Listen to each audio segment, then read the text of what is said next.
Let go of these 7 things or you will regret it. Welcome to our channel.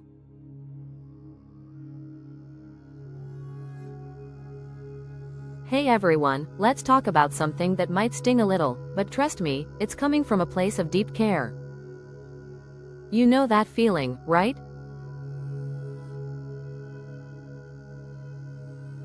That nagging sense of unease, like you're constantly fighting an uphill battle, or maybe just stuck in a rut you can't quite see your way out of.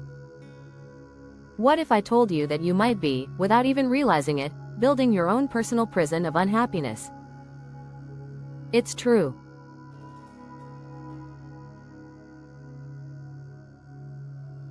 Every single day, if you cling to certain habits, certain ways of thinking, you're essentially adding another brick to those walls. Walls that keep you feeling stuck, perpetually anxious, and carrying a quiet disappointment that just won't seem to fade. It's heavy, isn't it?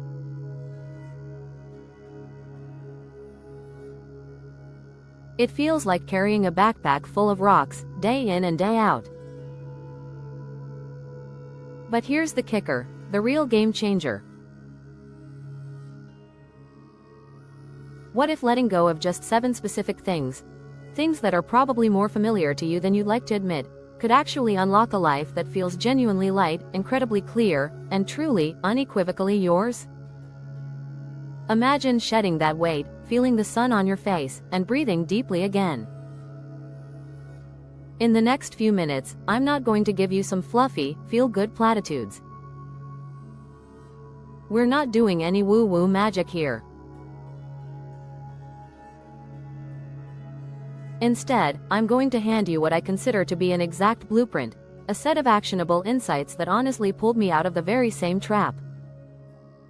This is the kind of stuff therapists charge hundreds of dollars for, distilled down to its absolute essence, to what actually works in real life.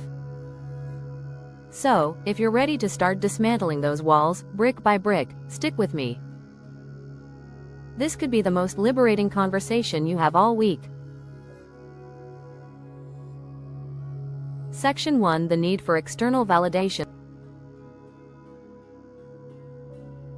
Let's kick things off with a big one: the relentless pursuit of external validation. Be honest with yourself.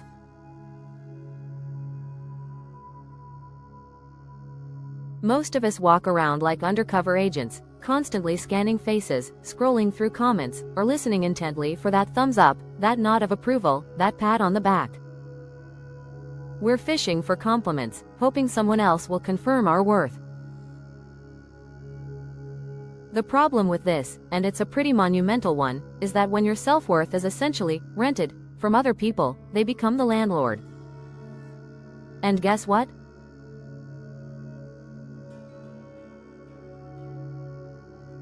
That landlord can evict you at any second. Their mood, their opinion, their fleeting perception of you, it all dictates how you feel about yourself. That's a terrifying amount of power to give away, don't you think? It's like trying to build a solid house on quicksand. You're always unstable, always looking over your shoulder. So, how do we start to dismantle this? It begins small, with a heightened sense of awareness. Catch yourself mid-sentence when you're about to fish for a compliment, or just before you post something purely for likes. When you feel that urge to seek approval, pause. Ask yourself, would I still do this, or feel good about this, if nobody, absolutely nobody, ever knew I did it? If the answer is no, or even a hesitant maybe, that's your cue. Instead of constantly asking, do they like me? Do they approve? Try a powerful swap. Every single day, make it a conscious practice to ask yourself, do I like me right now? Am I proud of this?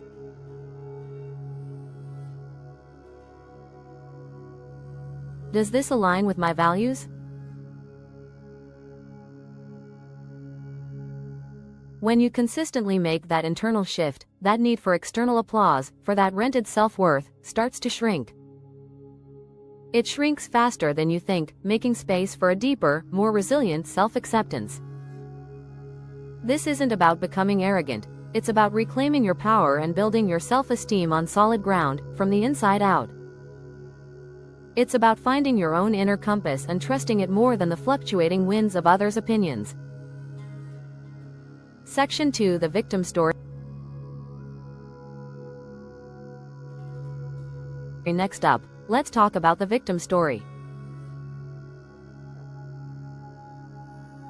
Look, bad things happen to good people. That's just a non-negotiable part of life. We all face setbacks, betrayals, and unfair circumstances. But here's where the trap lies. Endlessly rehearsing the worst chapter of your life, playing it on repeat in your mind, keeps you chained to it. It's like carrying an invisible weight, dragging you down, even long after the actual event has passed. You're not just remembering the past, you're reliving it, and allowing it to define your present and dictate your future. Think about it. When you constantly say things like, "Because of them, I'll never be able to," or, "That experience ruined my chances at," you're giving away your agency. You're handing control of your present happiness and future potential to an event or a person from your past. It's a subtle but incredibly powerful form of self-sabotage, because it convinces you that you are powerless. And you're not.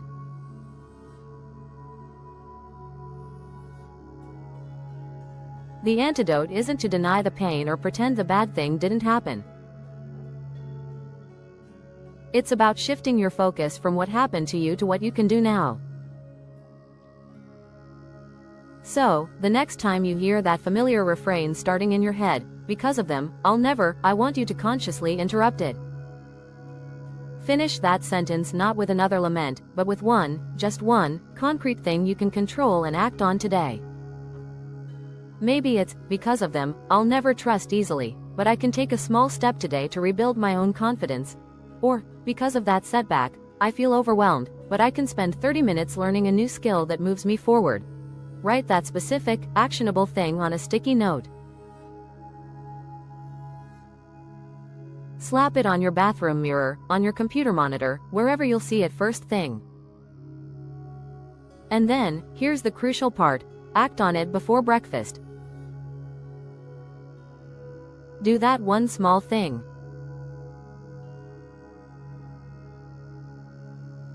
You're not denying the past, you're simply refusing to pay rent for a room you already left. You're acknowledging the pain, but choosing not to let it be your permanent residence. This practice builds resilience, slowly but surely reminding you that while you can't control what happened, you absolutely can control your response and your next step. It's about reclaiming your power, one sticky note, one small action at a time. Section 3: Perfectionism.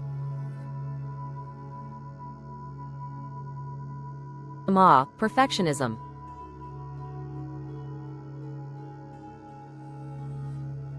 It's a sneaky one, isn't it? It often dresses itself up in a fancy suit, masquerading as high standards or attention to detail. But let's be real, at its core, perfectionism is almost always fear in a tuxedo. It's the fear of failure, the fear of judgment, the fear of not being good enough. It keeps you stuck, endlessly tweaking, polishing, and procrastinating, convinced that if it's not absolutely flawless, it's not worth putting out into the world at all. This isn't about striving for excellence, it's about paralyzing yourself with an impossible ideal. And what does it lead to?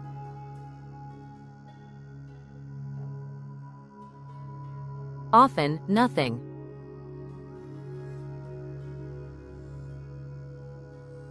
Done and imperfect beats perfect and imaginary every single time. Think about it.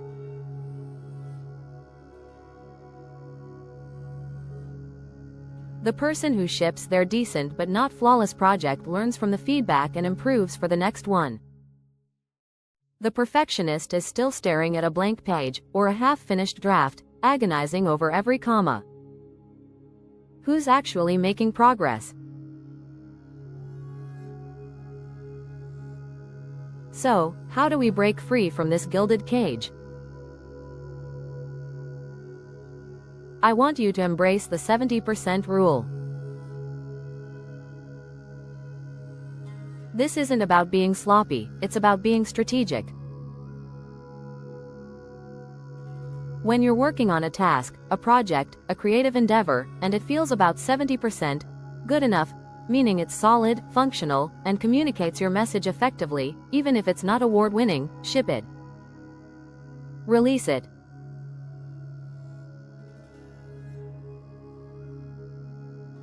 Send it.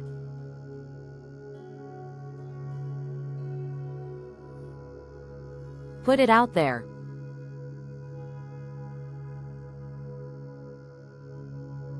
You'll feel the discomfort, sure. That little voice of fear will probably scream at you for about 10 minutes, telling you it's not ready, it's not good enough.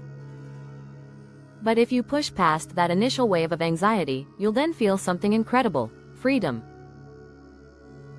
You'll feel freedom for hours, knowing it's out there, and you can move on.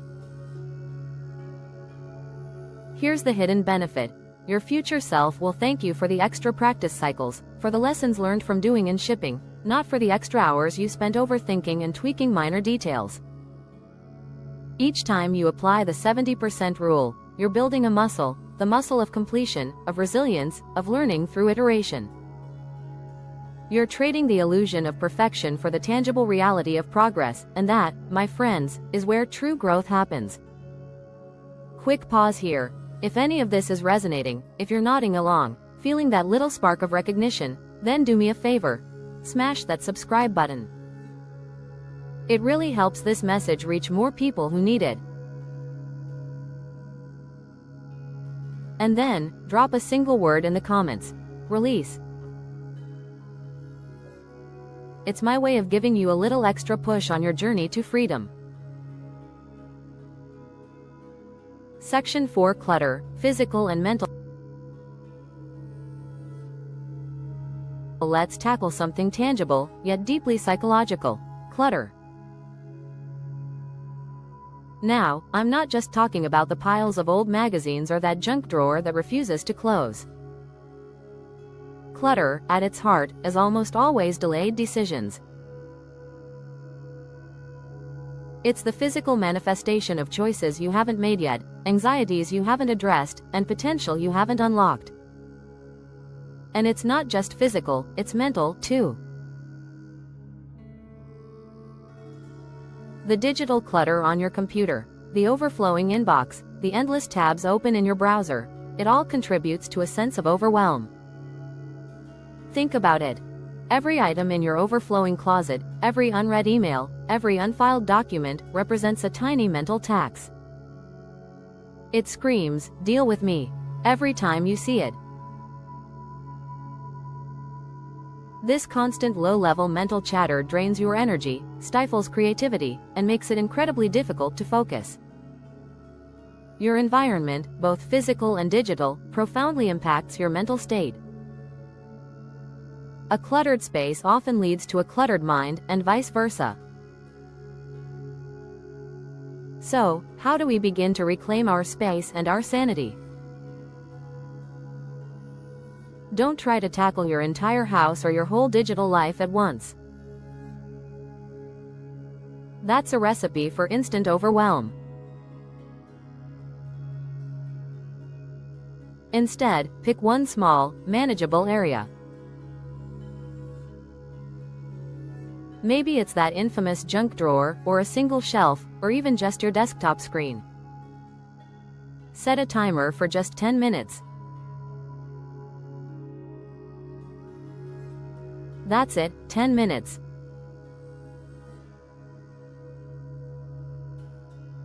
During those 10 minutes, anything you haven't touched, used, or genuinely loved in the last 6 months goes into a donate, box, a, recycle, pile, or the trash. While that timer is running, pay attention to the mental chatter that inevitably arises. I might need this someday. What if I get rid of it and then regret it? That, my friends, is fear talking. It's scarcity mentality. It's the fear of future lack, preventing you from enjoying present abundance and clarity. Here's a powerful reframe.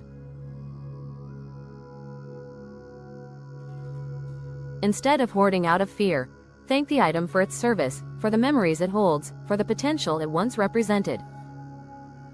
Then, with gratitude, let it go. Let it serve someone else who genuinely needs it now. One drawer a day, one digital folder at a time, keeps the overwhelm away.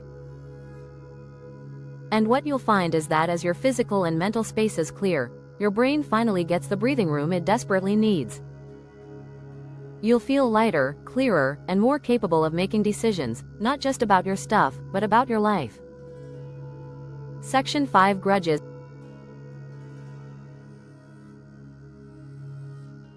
This one hits hard for a lot of us, holding on to grudges. It's a classic, but potent, metaphor for a reason. Holding a grudge is genuinely like drinking poison and then waiting for the other person to faint. You're the one suffering, feeling the bitterness, the resentment, the anger festering inside you, while the person you're holding the grudge against is often completely oblivious, living their best life. Science isn't shy about this.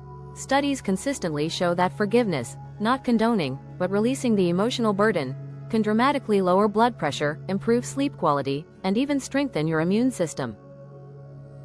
But nobody ever really explains how to do it, do they? It sounds nice, but how do you actually let go of that deep-seated hurt? Here's a powerful, how, write the grudge a letter. Not a letter you'll ever send, mind you. This is purely for you.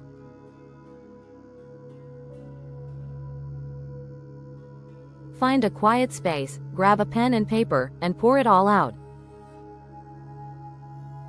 Say exactly what they did, in excruciating detail if you need to. Describe how it felt, the pain, the anger, the confusion, the disappointment.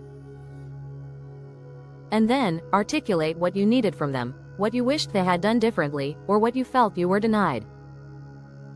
Don't hold back.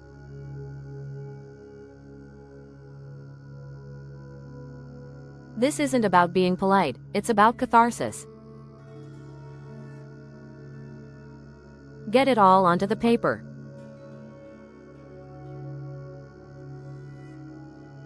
And then, at the very end of that letter, write this powerful sentence: I release you from determining my future. I release you from the hold you have had over my peace. Once it's all out, once you've truly expressed every raw emotion, take that piece of paper, safely, of course, and burn it. Watch the smoke carry away the words, the anger, the weight. It's a symbolic act, yes, but its psychological impact can be profound. You're not excusing the action of the other person.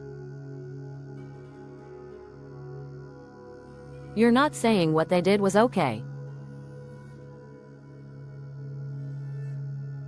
You are simply refusing to keep paying emotional interest on a debt they'll never repay. You're liberating yourself from the emotional burden, allowing yourself to move forward, lighter and freer.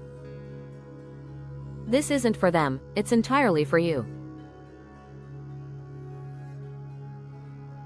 Section 6: The fear of saying no. Let's be brutally honest. Every yes you utter to someone else is, in essence, a no to something else. And more often than not, that no is directed straight at yourself. It's a no to your own time, your own energy, your own priorities, your own peace. The fear of saying no often stems from a deep-seated desire to be liked, to be helpful, to avoid conflict, or to be seen as a good person. But constantly defaulting to yes can lead to burnout, resentment, and a feeling of being perpetually overwhelmed and pulled in a million directions. This isn't just about being busy. It's about respecting your own boundaries and valuing your most precious, non-renewable resource, your time. When you consistently say yes to every request, you teach others that your time is infinitely available and that their priorities trump yours. So, how do we cultivate the courage to say no, gracefully and effectively? I recommend practicing the two-step no.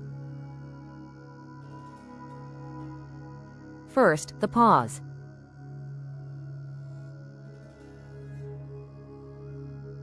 When someone asks you for something, any request, resist the immediate urge to respond. Your knee-jerk reaction might be to say yes, especially if you're a people pleaser. Instead, train yourself to say something like, "Let me check my calendar and get back to you," or "I need to think about that and I'll circle back to you shortly." This buys you precious time.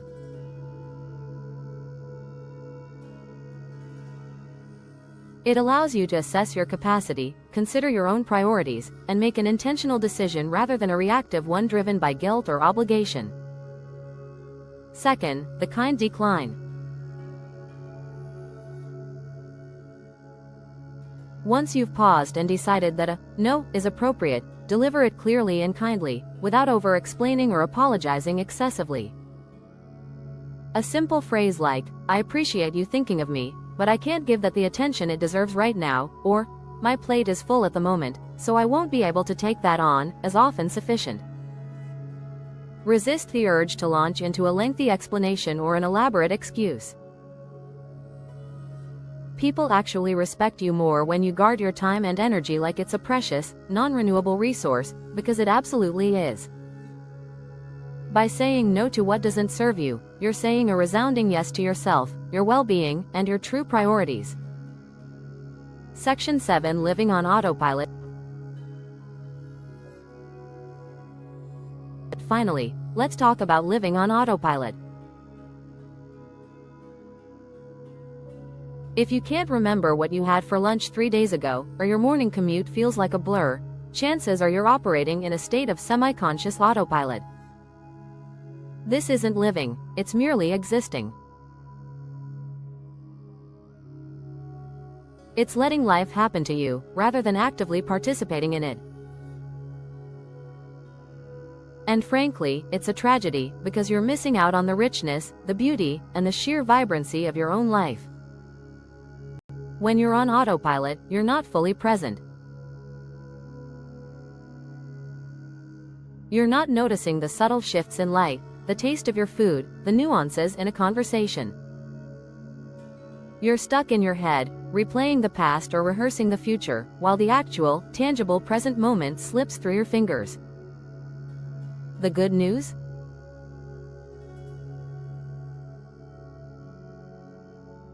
Breaking this trance doesn't require a spiritual retreat or a massive overhaul. It starts with what I call a 30-second pattern interrupt. This is a quick, deliberate action designed to jolt your brain out of its fog and back into the present moment. Here's how it works.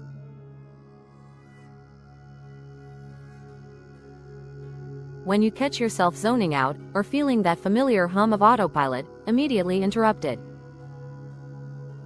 Stand up from your chair.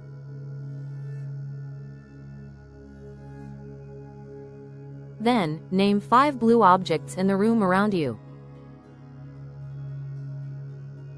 Really look for them.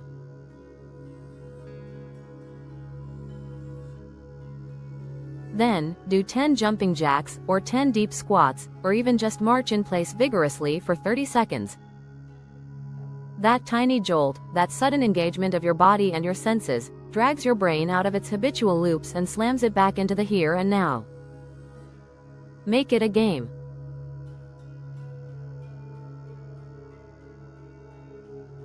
Stack 3 of these pattern interrupts across your day. Do one in the morning, one around midday, and one in the late afternoon. You'll be amazed at the difference. You'll start noticing colors again, truly tasting your food, deeply listening to conversations, and feeling the texture of your clothes. Life stops being background noise, a blurry montage of routine, and starts being the main event. You'll feel more alive, more engaged, and more connected to everything around you. It's about choosing presence, one deliberate 30-second interruption at a time. Conclusion.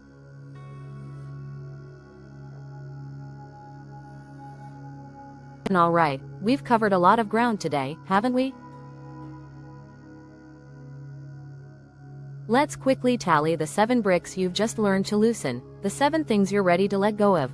The desperate need for external validation, the draining victim stories, the suffocating grip of perfectionism, the burden of physical and mental clutter, the corrosive weight of grudges, the debilitating fear of saying no, and the numbing haze of living on autopilot. That's a lot, I know.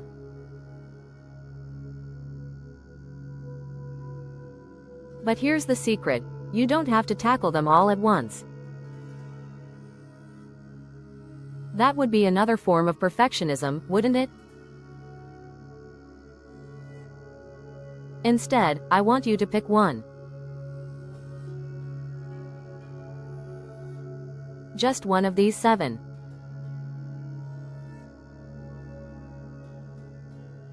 Take a moment, right now, and decide which one resonates most deeply, which one feels like the heaviest brick in your backpack.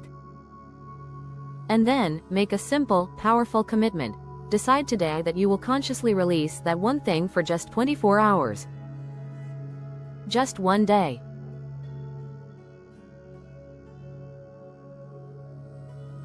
Feel the lightness, even if it's just a tiny flutter, a momentary relief. And then, string another day to it. And another.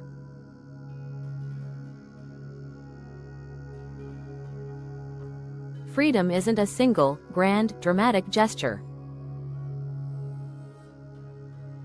It's not some monumental leap you have to take all at once. It's a chain of small, intentional releases, one gentle letting go after another. Each one builds momentum, creating space for more joy, more peace, and more authenticity in your life. So, tell me, which brick are you dropping first? Comment below and let's cheer each other on as we embark on this journey to a lighter, clearer, and truly self-owned existence. I'll be there in the comments, and I'll see you in the next video, lighter, clearer, and finally, truly home inside your own magnificent life.